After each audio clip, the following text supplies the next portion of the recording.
자, 이번 5번째 질문은 사실은 4번째 질문에 대한 답변하고 연동이 되어 있습니다. 같이 연결이 되어 있어요. 보시는 것처럼 부동산이 신탁된 경우 누구를 상대로 매도 청구해야 되는 것인가요? 신탁사를 상대로 해야 되는 것인가요? 구분 소유자를 상대로 하는 것인가요? 이게 실무에서 종종 문제가 되거든요. 왜냐하면 이런 재건축 이슈가 나오기 전에 그 구분 소유자가 자기 물건을 신탁에 맡긴 경우도 있는 것이거든요.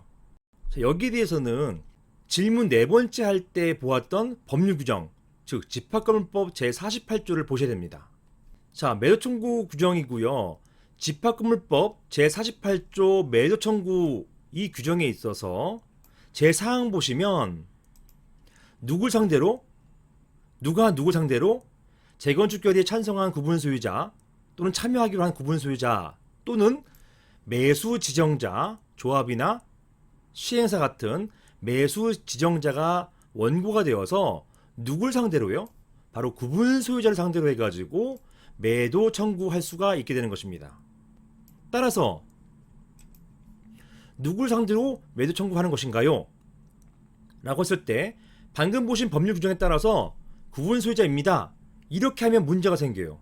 이것이 아니라 구분 소유자라 하더라도 이게 신탁법에 따라서 신탁이 되면은 대내외적으로 소유권이요 신탁회사로 이전됩니다. 이게 신탁법이에요. 그래서 현재 이 경우에 신탁된 물건이 있는 이 경우에는요 구분 소유권이 신탁회사에 있는 것이에요. 그러면 어떻게 됩니까? 매도 청구는 누굴 상대로 해야 되는 것이라고요? 바로 신탁사를 상대로 하는 것이 맞습니다. 다만 실무에서는요 이게 좀 중요한 부분인데 이런 신탁회사의 구분 소유권이 넘어가는 것은 근거가 신탁계약이거든요. 근데 이런 신탁계약이 쌍방 간의 합의로 해지되어서 돌아올 수가 있습니다. 그러면 원래 소유자로 돌아올 수가 있거든요. 그 경우에는 피고가 바뀌어야 돼요.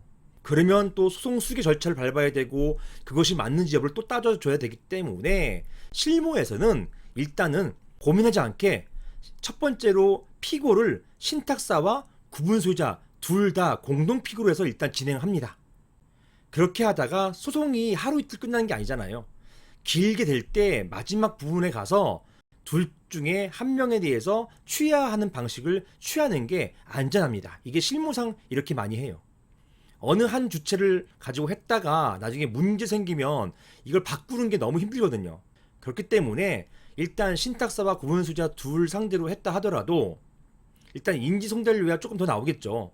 하지만 그렇다 하더라도 나중에 피고를 선택하는 거에 있어서 문제가 생기지 않게끔 둘 모두 공동 피고를 했다가 판결 선고 직전에 정리하시는 게 맞습니다. 한쪽 당사자 피고에 대해서 소송을 취하면 되는 것이기 때문에 그렇습니다. 자, 실례를 보시면 이렇습니다. 자, 여기 대법원 판결이 있죠. 대법원 판결이고 사건명이 매도 청구 소송입니다. 원고는요 이렇게 주택 재건축 정비사업 조합이고요. 피고 보세요. 피고 어디예요? 부동산 신탁 주식회사예요. 자, 이렇게 신탁 물건에 대해서는 이렇게 신탁회사를 상대로 해가지고 피고를 삼는다. 이렇게 보시면 되겠습니다. 이게 실제 실무에서 이렇게 하고 있습니다.